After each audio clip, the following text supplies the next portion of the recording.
happen.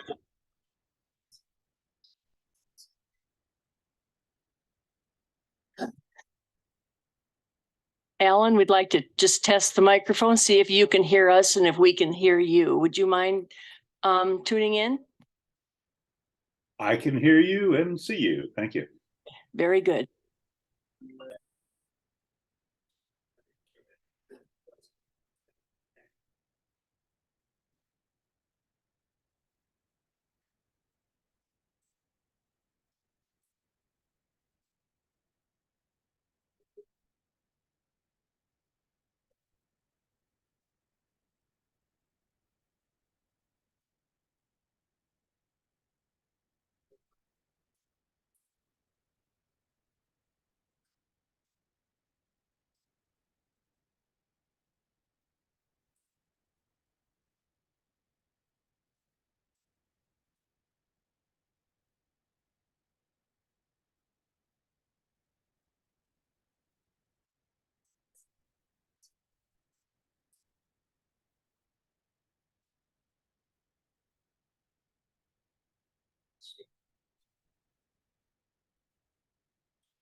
This is only his first year.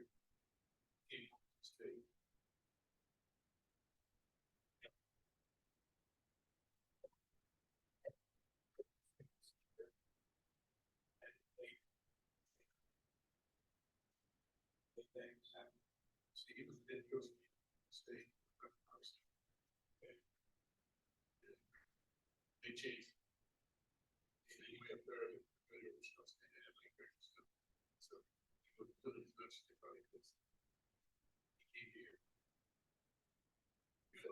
Hours on us.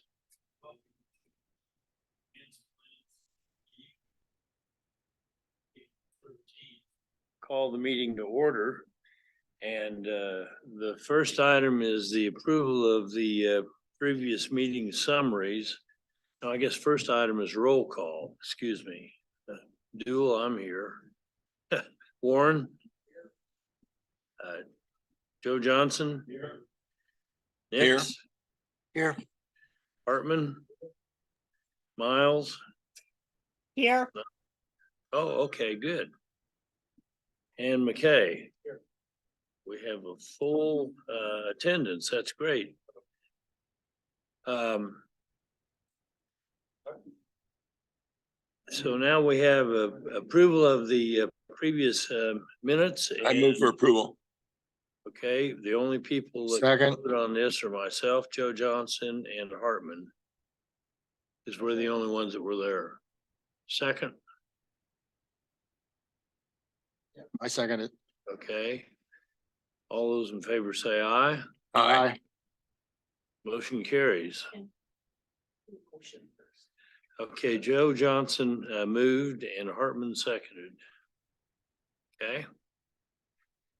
Okay, so the next thing up is short-term rentals, and we'll call on Scott to give us an update on that. There's been some activity on that. Can I ask you a question? Yeah, short-term rentals are legal right now. Okay, I'll cover that one. That's a great question.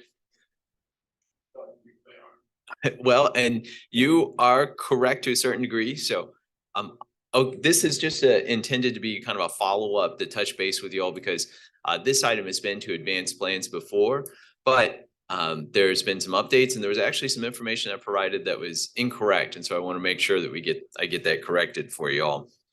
So a couple of things that I wanted to cover is number one, the protest process. That's the thing that I described incorrectly last time. So I want to make sure that everyone's on the same page and I get you the right info on that.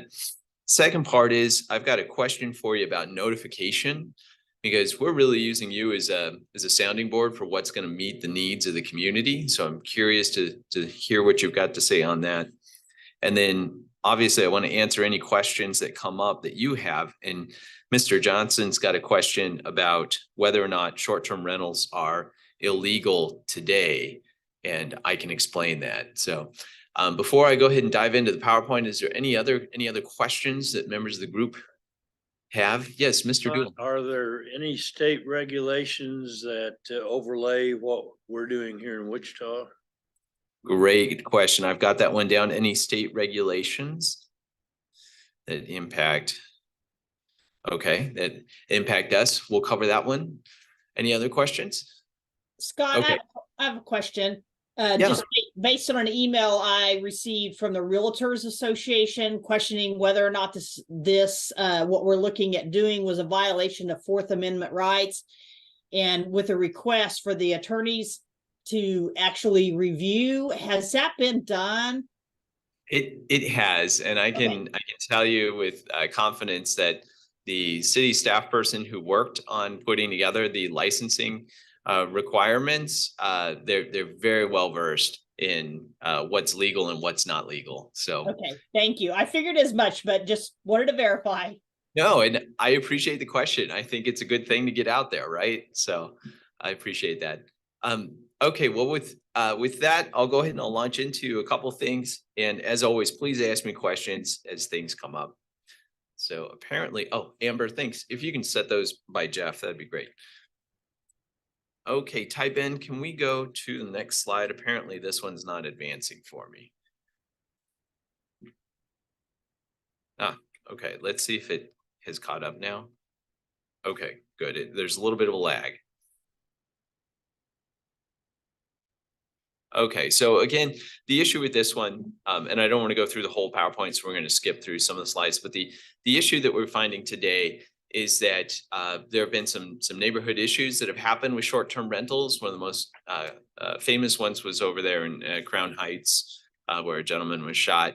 So neighbor complaints is one factor. The other thing too is that short-term rental operators are frustrated because in many places they're operating in residentially zoned properties, and unless they are renting for at least 7 days, that is illegal. It's a violation of the zoning code. So if they're in residential zoning, for the most part, the most common TF3, SF5, and they're not renting for at least 7 days, then they've got issues, right, JR? Okay. So they're stuck because they're trying to operate, their business, and unfortunately, they're not able to do that legally unless they're renting for the 7 days. have to get around, right? Pay for 2 and say you're there for 7 and 8. But the other way. Well, or, you know, what we find is that they can rent for 7 days, but then, you know, it gets into kind of some dynamics that are a little bit challenging because maybe what you do is just say, yeah, I'll only rent for 7 days, but I'll do it at a reduced rate. Instead of $99 a night, I'll do it for $50 a night, knowing that most people are not going to stay there for that long. But, you know, it kind of the workarounds to try and make that work can be really challenging. So, and in a couple of cases, we've had situations where it's been a violation. We've gone out, we've investigated, we've cited them for it, and it's gotten to the point where they've gotten a cease and desist, and so everyone's frustrated. So that's part of the energy kind of behind this. In terms of process, I do want to point out, you know, there's been a number of things that we've done. We've gone through the district advisory boards. We've gone to city council workshop. We did go to the realtors and met with them and their government relations group. And then, of course, the MAPC advanced plans meeting. Unfortunately, this isn't advancing very fast. There's quite a bit of a lag here. I don't want to go through all the data. What I do want to get to beyond the public input is we're going to get to, okay, there are 4 changes that are recommended. So, you know, on this one,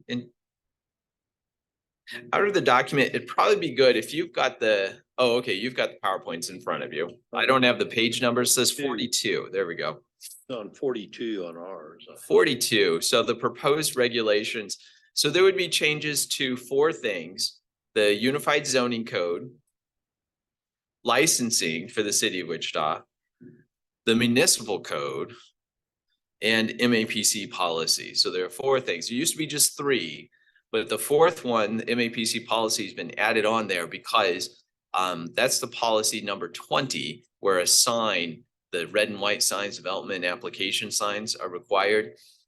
In this case, short-term rental operators have come and said, look, we would prefer that folks don't necessarily know that it's not widely shared what the addresses are of these, because they're fully furnished homes that are not, don't have people in them all the time. And so they feel like there's a susceptibility to them being broken into. So we'll talk about how we're going to address and balance the public disclosure, public notification with that concern as well. Okay, so the zoning code changes, I think we've covered that fairly thoroughly. The thing that I would emphasize here is that initially we were recommending that it would be short-term rentals in SF10, SF5, TF3, MF18, MF29 would require a conditional use. But the challenge that we're running into there is we have 24 MAPC meetings in a given year. We know your agendas are very robust already. To have 500 or 600 cases come in would just absolutely flood the system. So part of the question was, how could we do this administratively? So what we are proposing is that short-term rentals, instead of being considered a conditional use in those zoning districts, would first come in as an administrative permit, which could be approved administratively by staff. But if it was controversial, that it would then convert to becoming a conditional use. Does that make sense so far? Yeah, but what would, Excellent question. That leads me right into the next slide. Perfect. Okay, so I've got a few illustrations here. So there would be so what would happen is that, let's say the house in the middle, which is outlined in kind of that yellow or orange, what would be required as part of this administrative permit is that they would be required to notify, we would send out mailed notices to all of the properties that are adjoining and contiguous, right? Okay, abutting and contiguous, okay. Abutting and contiguous properties. So then there would be no sign, but these letters would go out to the owners. And if more than 50% of the owners filed a protest, with the city clerk in the 14-day protest period, that is what would trigger it to become a conditional use.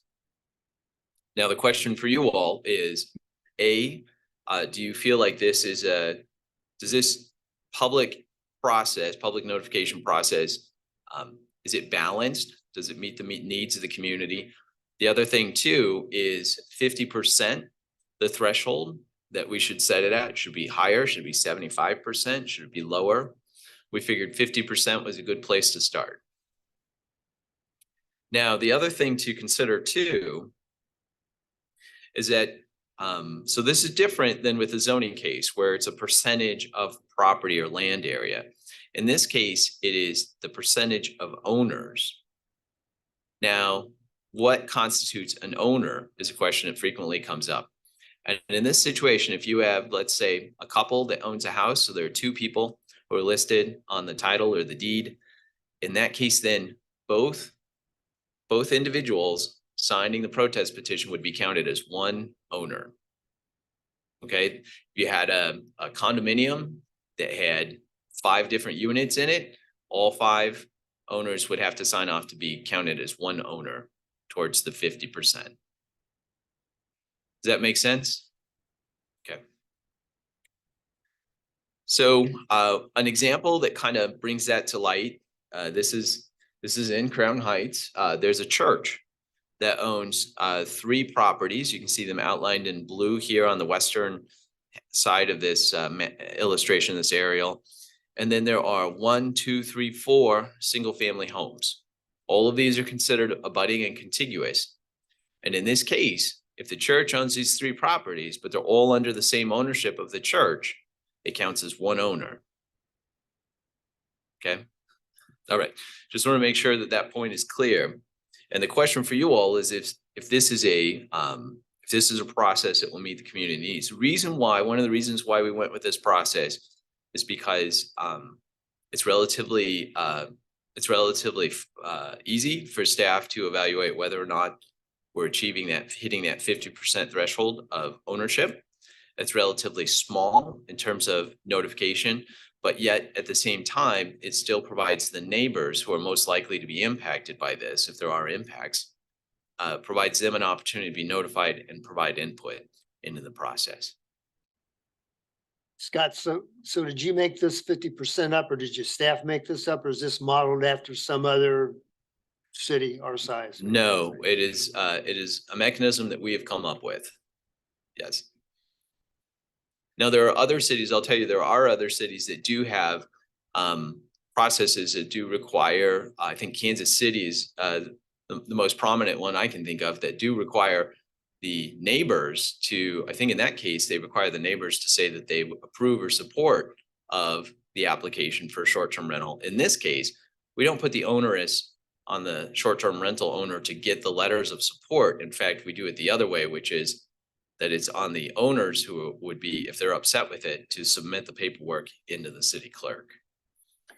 So, Scott, all of these conditions you're talking about apply only to residential zoning, is that correct? If they're in those 5 residential zoning districts. Right. So if it's in a more intensive zoning district with then like B multifamily, they don't have to go through this.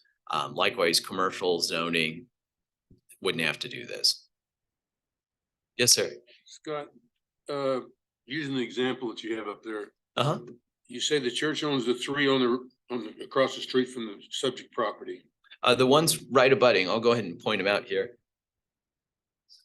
So the church owns one directly to the south. Okay. The one that's kind of the south and west, and then one that's the parking lot that's located to the west. Okay. So those 3, do they have the same amount of votes as the 3 on the east side? So what would happen is all 3 of those properties, because we're counting owners, not necessarily properties. So the church itself would count as one owner. So in order to achieve 50% here, there's one owner with the church, one owner to the north, and then you've got the 3 across the street. So you have 5 owners. So in order for it to become a protest that exceeds 50%, you would have to get 3 of those entities to sign the protest, submit protest petitions. So theoretically, the larger part of the land mass is in the minority as far as the. That is correct. That is Okay. one impact, and that's why we use this example to illustrate that, is that you could have a large property, you could abut this on 3 sides hypothetically, and you would have 1 vote.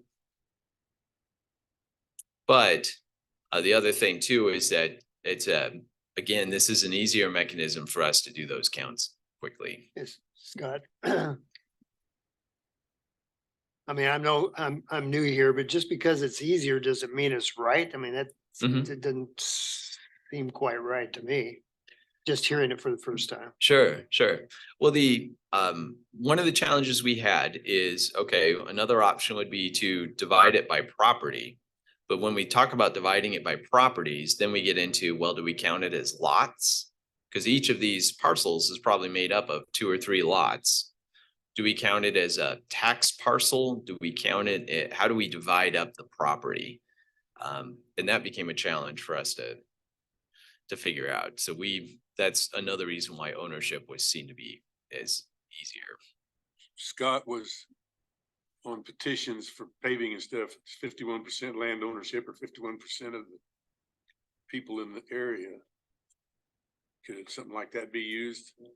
It could, yes. Actually, we had not thought about that one. That could be a really good model. Well, I guess you know that, and like using this example, the church has more mass land than the other 4 pieces together. I guess you have to draw a conclusion, or you don't draw a conclusion. Yeah. Who's more affected, the church or the people that's living there?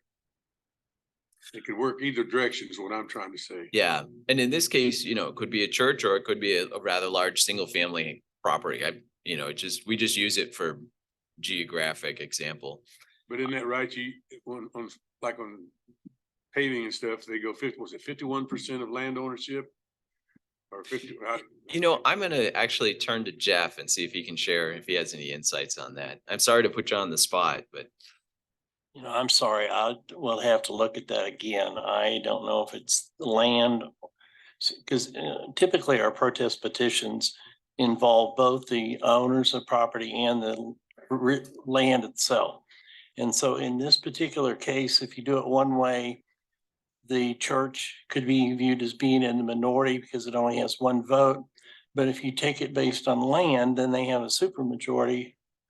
1 owner has 3 votes.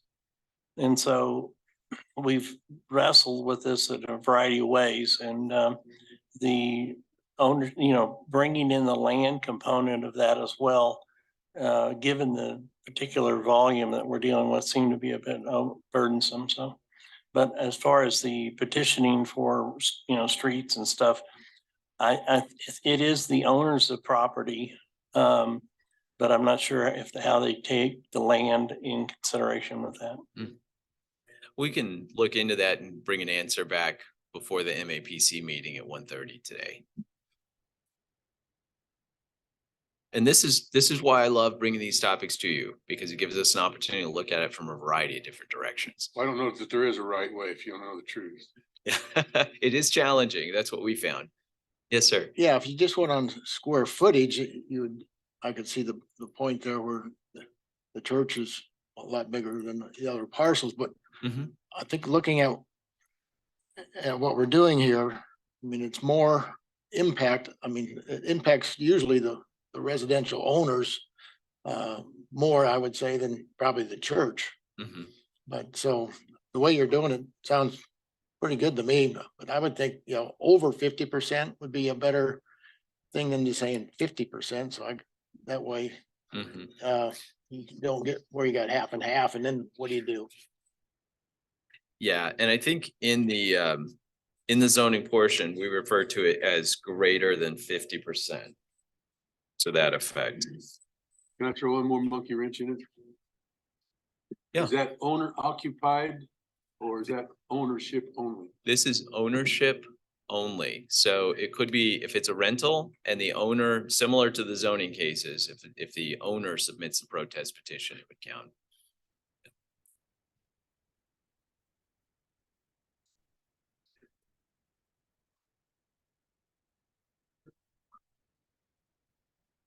5 different pieces of property for it. Oh. Owner occupied or?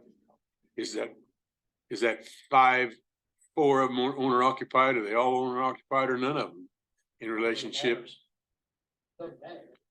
Not in what's being proposed is that it really comes down to that the owner, similar to zoning cases, the owners are the ones who need to fill out the protest petition.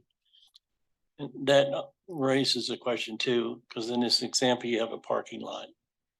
How do you address that if you're trying to do with owner occupied? So again, we've tried to look at all different scenarios, and you're right, every one of them has a glitch in it, so.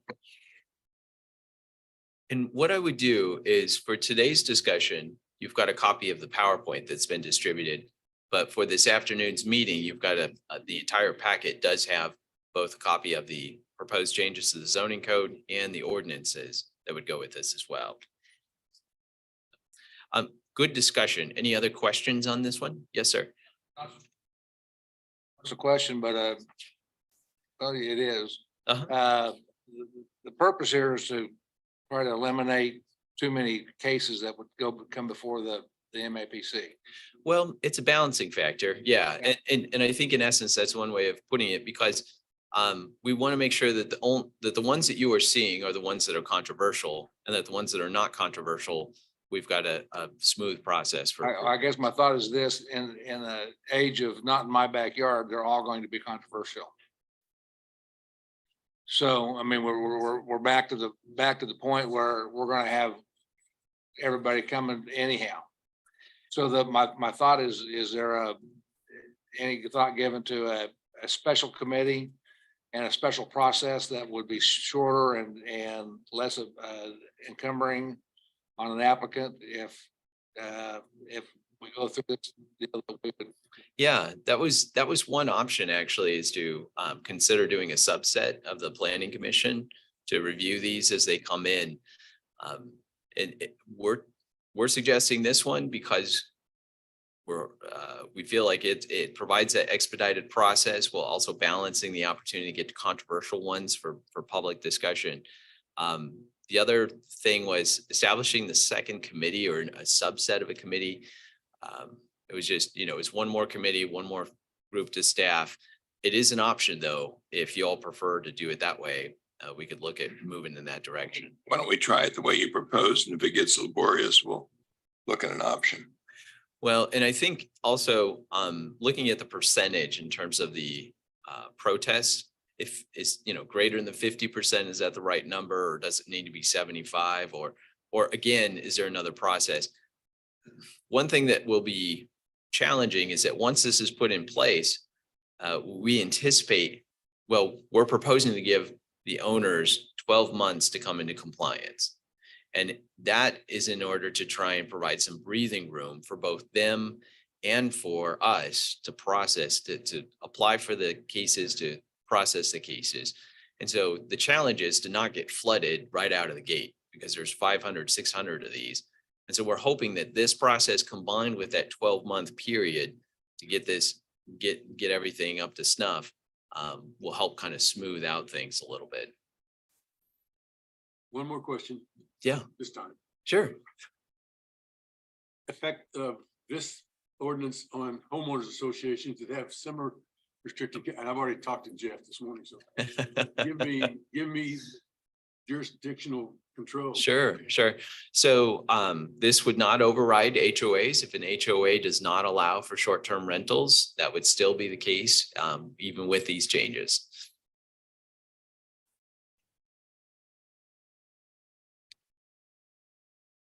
Okay, should we move on to the next thing? It's good discussion, and as always, catch me if you've got any questions, or let me know right now. Okay, second thing I wanted to touch base with you on is, let's see if we can get there. There's a notification in the license. Here we go. So we've just talked about the notification that would be necessary for zoning, and the zoning only needs to take place at once, right? Because if you get the zoning, it runs with the land. Now, the license is an annual license. It's a new license. It's newly created as part of this. And what would happen is that the first time you go to apply for the license, as currently drafted, it would require you to provide notification to the properties within 200 feet. And so here's an example, a map that shows the 200-foot extent from the property that we've been talking about. So the question for you all is, and also that notification, in terms of the licensing, it's just an FYI. There's not a protest process with that. There's not a comment period. This is just an FYI. And this is modeled after what some other cities do in terms of notification. The question for you all, though, is, do you think, is it appropriate to have both notifications, both the zoning and the licensing? What do you think is the best fit for the community? My thought is either you just have one or the notification area is the same. Mm-hmm. So you don't, it's the only, you would, if you're gonna do it both, then the notification and the licensing notification would be the same as the properties that were contiguous to the property. So you don't have two different notifications areas. Mm-hmm. Mm-hmm. Any other thoughts? Yeah, Mr. Dool. So I'm a little confused on this. Are the people that could protest this, Mhm. according to what we've been talking about, is the only basis for a protest to somebody's out of compliance with licensing? No. An example of what compliance requires a basis for these protests. Oh, okay. Okay, sure. Great question. So there are actually two different elements in this case. There's four changes that are recommended, right? Right. And out of those four, one of them is the zoning code, which the zoning code process, in order for you to get zoning, we've talked about that there's an administrative permit process, and there's an opportunity for abutting and contiguous property owners to protest that. Well, that's in the zoning. The other component is licensing. And so we're proposing a new annual license that would go for short-term rentals. And when you first come in with your application for the license, there's a number of things that it would be required, and those are listed in the proposed ordinance. And one of those is that you would provide evidence of written notification to the property owners within 200 feet. So in this case, it's just an FYI. There's actually no public input or there's no protest period as part of this licensing. So the question is, should we be doing, what's the best fit for Wichita? Should we be doing both, or should we modify it to be the same area? That's really the question that's coming up. So for this one, it's just an FYI. Thank you. And it's a good question, because I jumped. Don't from some- notify if you're not gonna allow for some kind of a protest, and I don't wanna open that door for that, for another set of protests. If they don't have the right to come down and say, hey, I don't like this, then why did you notify me? I mean, that's just opening up a can of worms, but there's no need to open that can of worms. Mhm. Exactly. I think they should be the same, whatever it is. Mhm. Not a different notification for licensing versus the actual application. Mhm. But there shouldn't be two times going at the apple. If they protest the zone change, that's their opportunity. They shouldn't have the right then to come back in and protest the licensing if it's a one-time deal. Let's don't make it more complicated than it has to be. Mhm. Scott, Yes, sir. what starts the process on, I'm gonna use the Riverside area, for example. There's Okay. a lot of rental properties in the Riverside area. Yep. The protest process, in other words, I'm gonna just say, I've got a property in Riverside and it's a duplex, and we have one person at parties or something, blah, blah, blah. Is that what in the neighbors, is it a complaint process? Oh, okay. Yeah, so if you've got a house and there's a couple of different things. Let's say if the house is zoned commercially, because it happens, let's say it's on the edge of a arterial or something and it's zoned commercially, you wouldn't require a zone change. You wouldn't need to have one. So you don't need, there's not even a protest period. But what you need to do is you need to get licensed. You would have to have a license, your annual license. So in that case, you would, as proposed, you would do this 200-foot notification as part of your licensing process. Now, people couldn't comment on your license. There wouldn't, it's just an FYI, pay a short-term rentals getting ready to come up next to you. If, let's say you've got a house in Riverside and it's in a residentially zoned area, it's SF5, it's in the middle of the neighborhood. If it doesn't have the right zoning, you're going to have to go through the licensing process and you would have to go through the zoning process. So in that case, you would have to come in for an application for a administrative permit. And in that case, you would provide us with the addresses and we would mail out notices to all the abutting and contiguous properties that surround your property. That would be the zoning portion, and there'd be an opportunity for them to protest. The licensing portion, you would also have to do, and as currently proposed, it would be this notification area. So someone coming in for a license would have to get an ownership list prepared? Yes, they would have to have the list of, they would have to, actually, they would, as currently written, it doesn't actually specify ownership list. It says you must provide written evidence that you've provided notification in writing to the two properties within 200 feet. So what would be your options of getting that? Just going door to door? You know, And how would you know you have the actual owner when you're talking? yeah, to that's a somebody? good question. In talking with staff who helped draft this, they were envisioning a form that you would fill out and you would provide to folks.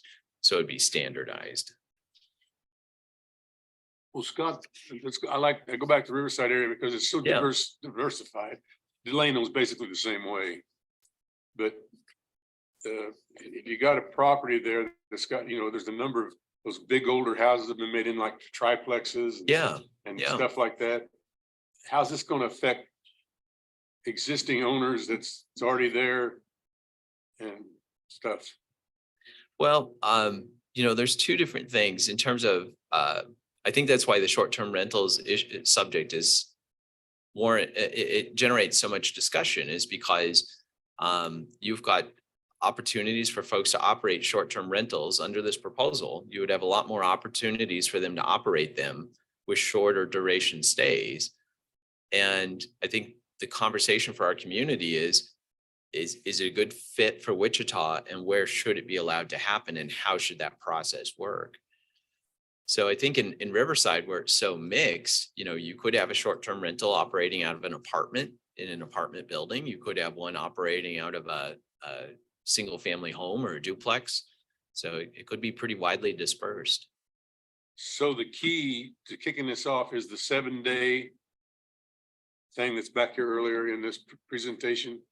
It's less than 7 days. Yes. If I'm renting a piece of property and it's one of those old houses that's got 2 or 3 or 4 whatever units in it, and they stay there longer than 7 days, or they're on a rental contract or something, this does not affect that. This actually would. So this would remove that requirement for 7-day stay. If they get the administrative permit to operate a short-term rental, they would no longer have to comply with the 7-day stay requirement. But I'm saying long-term rentals of multi in a residential area is not affected. No, If it's long-term. that's right. This would have no changes That's to my question. renting out a house for 6 months or a year. So on this ownership, is it handled the same way as the other one was, where it's just the property? So if you have a condominium where you have several owners, how does that work? It would be, and I'm looking for the page where that is located.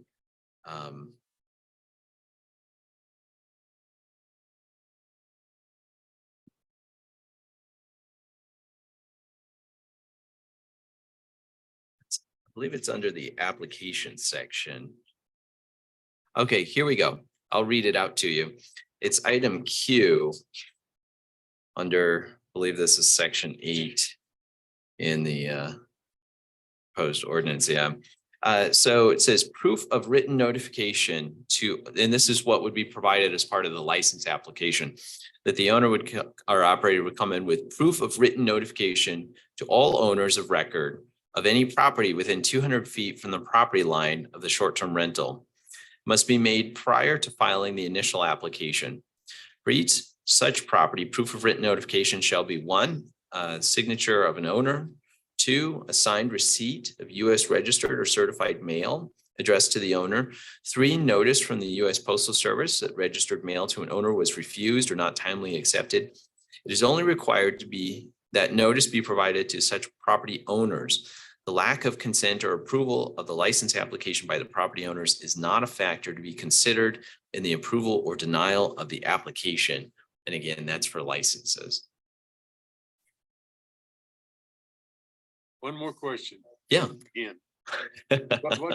What I've got in my mind is we approved not too long ago an area just on west of Waco, that's north of the church, where there was different properties, big house and some individual units. The reason they went together is because they wanted to put in a swimming pool. Yes. Okay, so you're saying that this may have an effect on that because they could rent it overnight, like a. They could. So the property owner could come in and ask for the, if it wasn't already explicitly approved as part of that one was a PUD, if it wasn't already allowed by zoning, they would have the opportunity to come in and apply for an administrative permit to operate a short-term rental. So if I want to do one of those deals, it's up on me to make the application. It is. To the city or be in violation. That's right. Okay. That's right. In most cases, that is correct. The only extenuating circumstance would be if it was in commercially zoned property or someplace where it's already allowed. So the notification we're talking about here is a license notification. Licenses are annual. Do they have to go through the process annually? No, my understanding is that this is the first time that you are applying for the license, you would go through this notification process, but for renewal, you would not have to do that. I go back to my original thought that the notification area for the license needs to be the same as the notification for.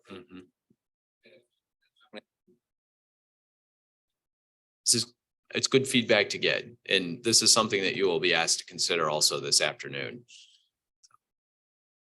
Okay.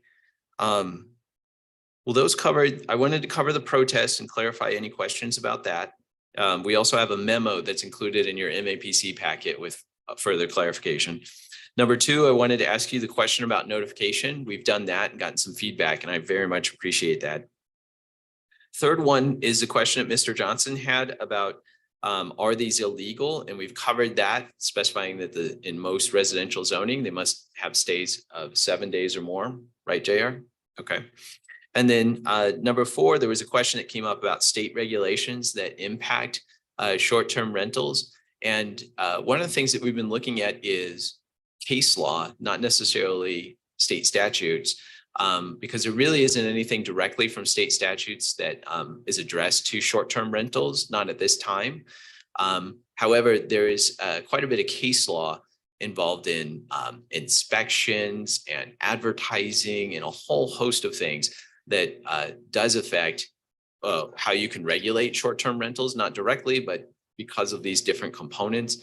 And those have been taken into account by our law department as these have been crafted. So with that, I think we've covered everything I was hoping to do. I think we've answered the questions that have come up.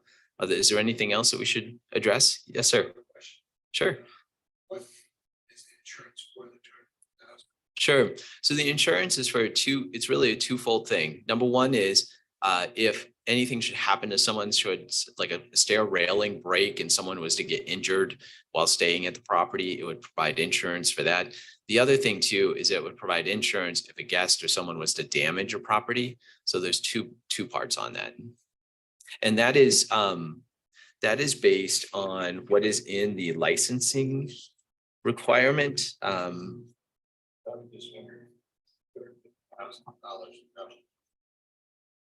It's, well, that is an amount that is, fairly common. It's, in other licenses that we, so that's why we're with that number. And it's, this is out of the licensing, it says, minimum, maintain, so they must maintain, short-term rental insurance coverage for each of the short-term rental units in the amount of $250,000 per unit to insure against damages to guests caused by the owner or responsible party, and to insure against damages caused by short-term rental guests or the owner when such damages are incurred by other persons, including but not limited to neighbors or invited guests. Mr. Dool, yes, sir. Yes, Scott, towards the end of your handout, there's two here, municipal code and MAPC policy, but under municipal code, you're talking about party house ordinances. So are we proposing some ordinances Yes. related to this that Yes. aren't on the books now? That is correct, yes. So one of the components out of the four is a new ordinance for party houses. And this is modeled after something that the city of Topeka has put in place and a number of other cities. And what this does is this allows the police to come in and require people to vacate a property should they find that there's a gathering more than 5 people who are doing any of these items that are identified in the proposed ordinance that are considered a nuisance. And there's a whole host of things. There are things that I think most people would consider to be a nuisance, but you can review those and provide feedback on that. But it's not intended to, they're not going to go in and break up a wedding or something. I mean, has to be a group, and they have to be doing one or more of these activities. And it provides the police the authority to break it up immediately. Now, I know there's been some questions in the past about, well, isn't there anything on the books that already allows for that? My understanding from talking to legal is not explicitly and not in this way. So this would allow for immediate disbursement based on these activities. Thanks. Scott, I have another question about the licensing.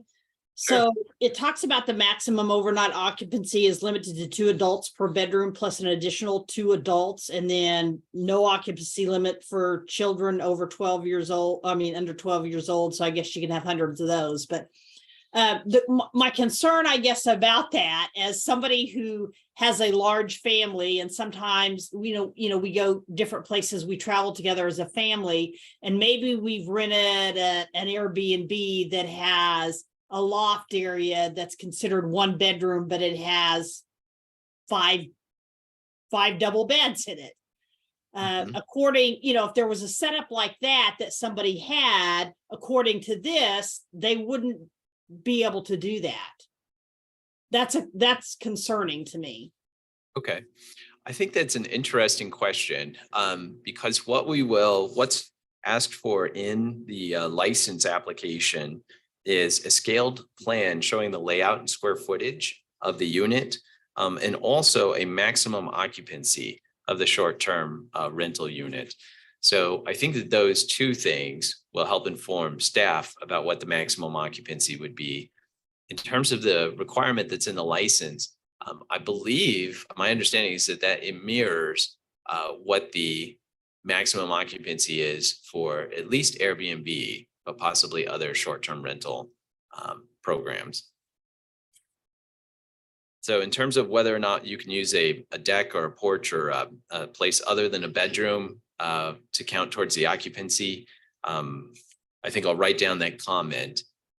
Well, it really wouldn't be a deck or a porch. It would just, it might be a loft, or it might be a bedroom that's just really, really huge, and they put, 2 or 3 beds in that bedroom. And again, traveling with a large family, because we've got, 6 grown kids and spouses and 17 grandkids, there might be 24 of us go stay someplace. And Okay, interesting. Yeah, I guess that gets into another aspect that we hadn't considered. So that's a great comment. Thank you.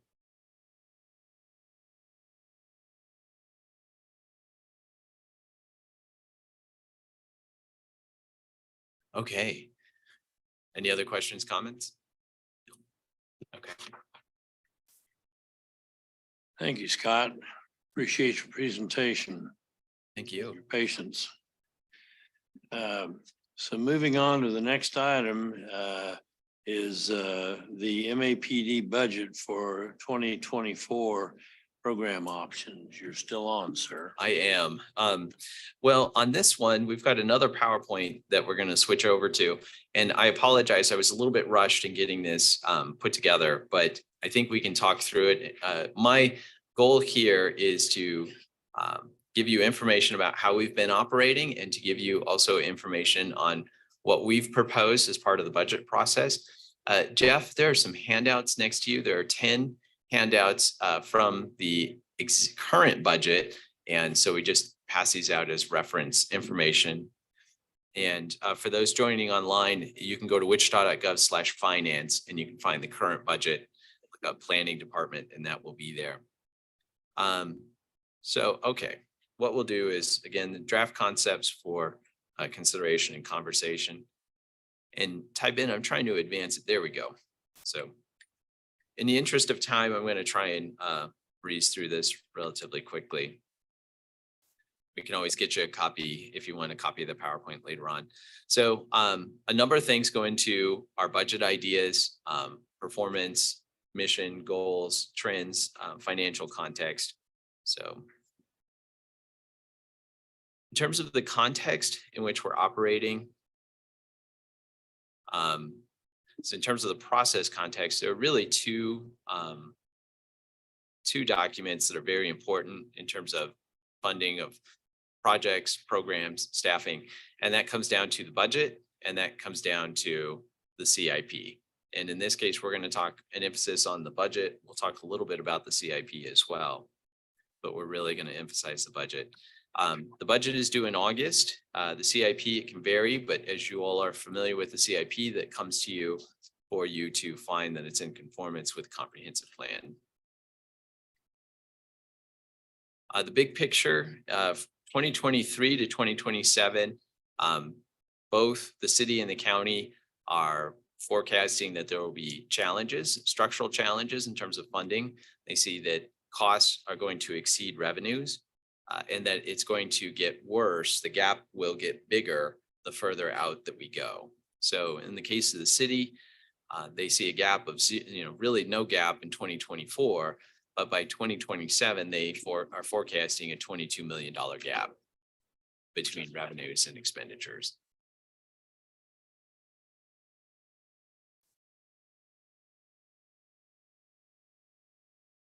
So I've got quite a bit of information about our mission and again, and how we're operating, but in the interest of time, you're very well familiar with the planning department, so I won't go through all of this. I'll just try and breeze through. Any questions of Scott on this?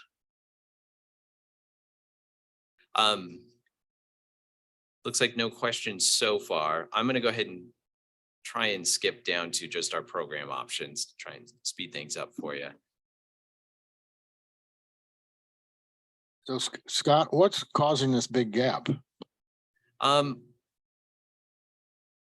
There's quite a bit that goes into it. I'm afraid I probably am not the best person to explain what's causing it. But there's a number of factors, both revenues. So like a lot of people in the city, for instance, aren't using cable TV. This is not driving a lot of it, but this is contributing to it. So there are revenues that come off of the franchise fees for certain things like this, telephones, cable. Well, those are decreasing because people are switching to other methods, which is causing, so you've got some structural changes that way. You've also got inflation on one hand that's driving that up. So there's a variety of factors, and I would encourage you to look at the City of Wichita's workshop back in March, I believe it was. And the budget staff provided a probably 15-minute presentation on the ins and outs of what's impacting this.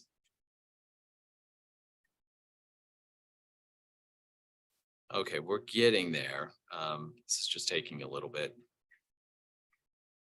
Okay, so here we go. All right, so we submitted quite a few.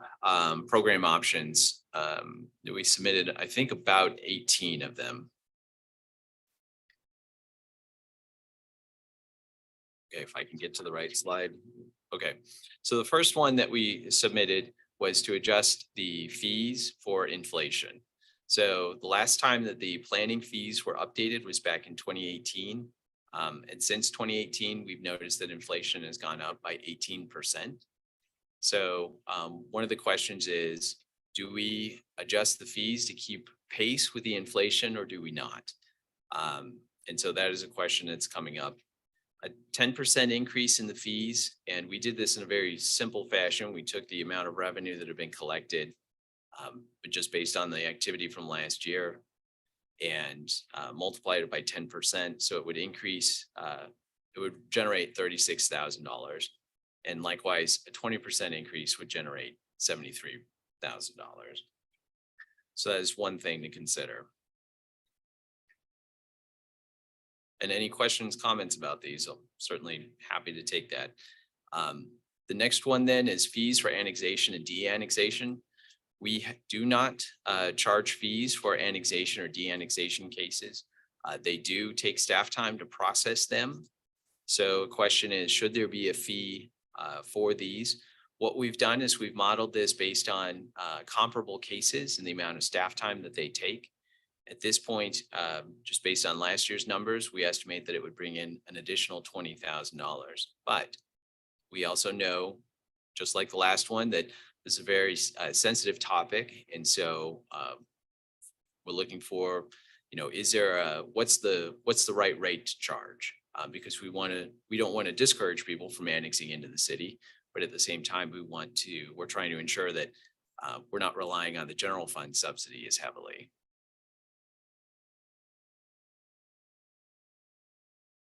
Airport hazard tool.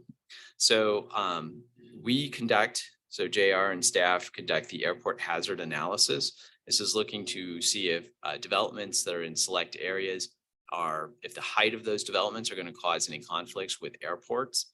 So right now that is done based on paper maps and calculating based on a variety of tables. This would be to license with a provider who does this with a 3-dimensional model that you can go on and you can plug in the heights and you can see very quickly whether or not there's going to be a conflict. We anticipate that the estimated cost would be $20,000 to set this up, plus $3,000 annually. Now, there is a question about how many airports would we want to do this for? And also, how would this be paid for? Because would there be a cost share with the Wichita Airport Authority is a question.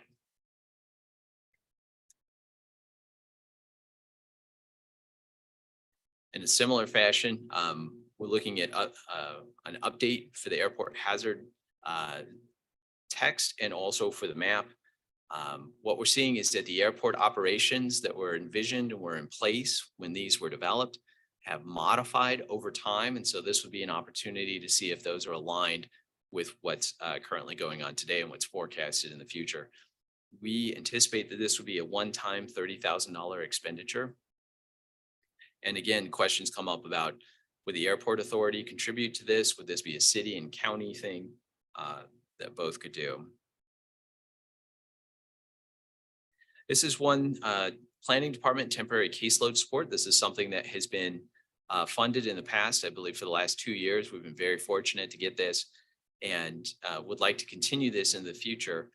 And all I have to mention is really the October agenda from last year when there were 25 cases, certainly exceeded current plan staffing ability. So this would be an opportunity to bring in Bill Longnecker or another retired planner to help us out.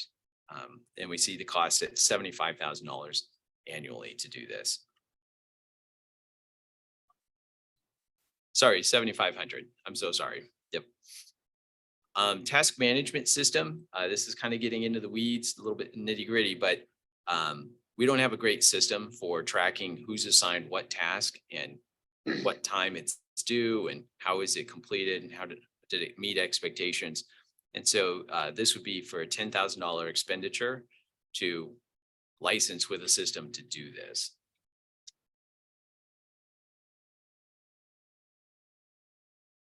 return on investment analysis. This would be a one-time contract to provide an economic analysis of Wichita and Sedgwick County to identify return on investment for properties and the financial health of the community, with an emphasis on infill development and strategic growth opportunities.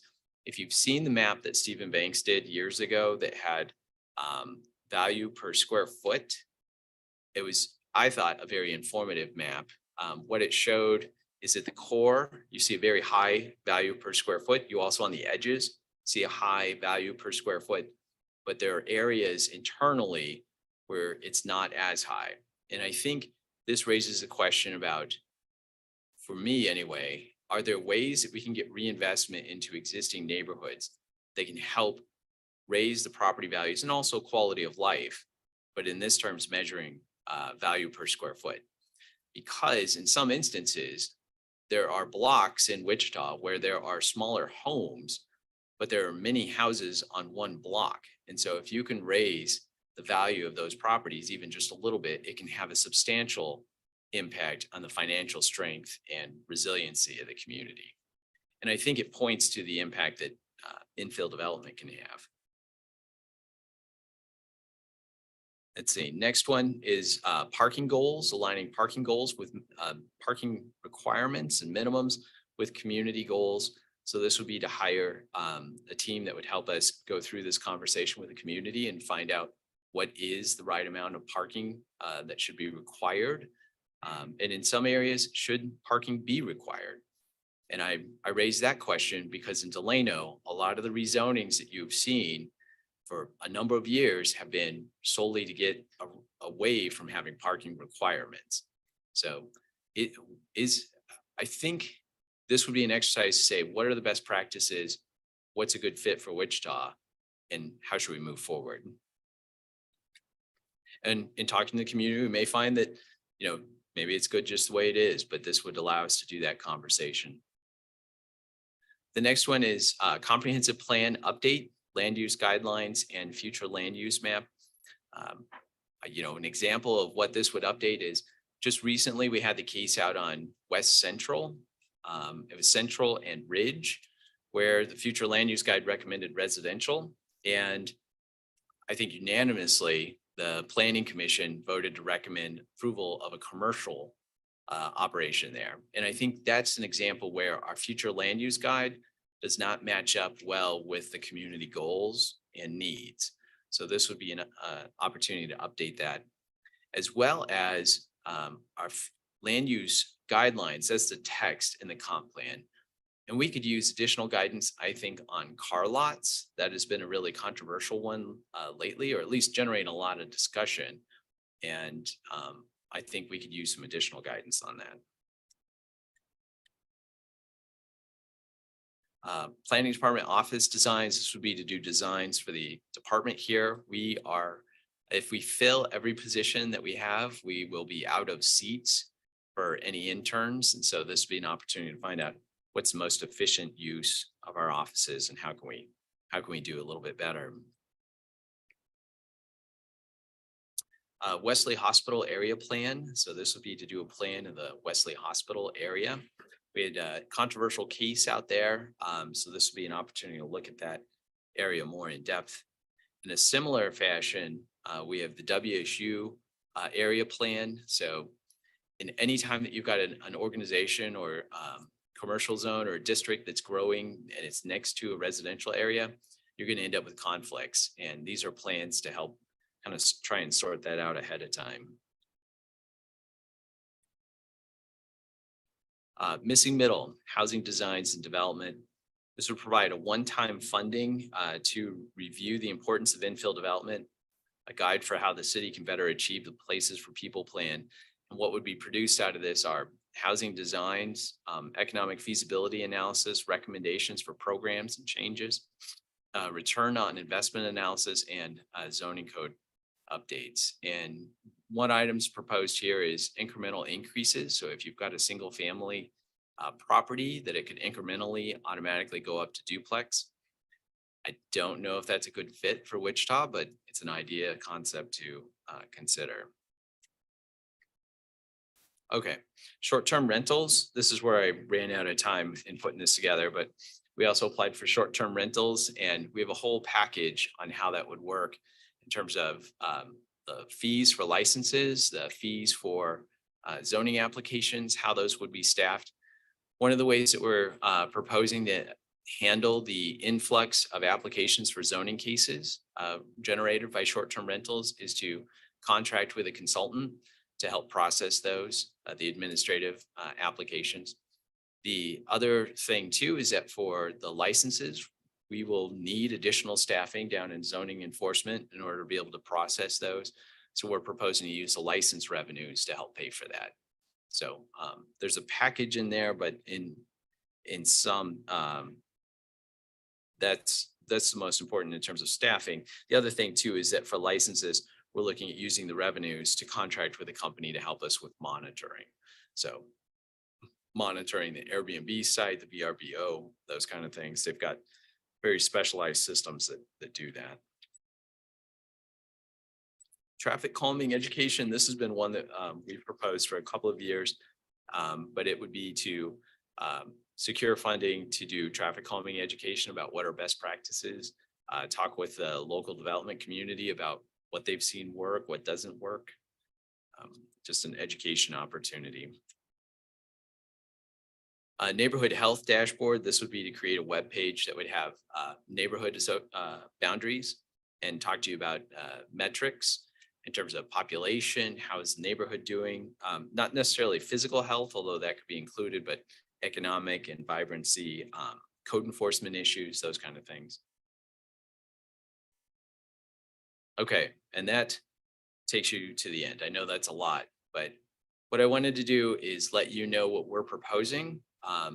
If we're still working very much through the process, but any questions, comments that you've got, I think on my part as the director, I want to make sure that you're well informed about what we're proposing and asking for. Yes, sir. Do we have a bottom line effect of this program on the budget? No, we don't. We haven't sum totaled it, but I don't anticipate that all of these, or I think the odds of even a majority of these getting approved is not very high. But I propose them because I think they're worthy of discussion. And although for this year may not be possible, I think having the discussion this year and then looking at it for future years is always a possibility. So. And have they been prioritized by your people? We have not ranked ordered them at this point. No, sorry.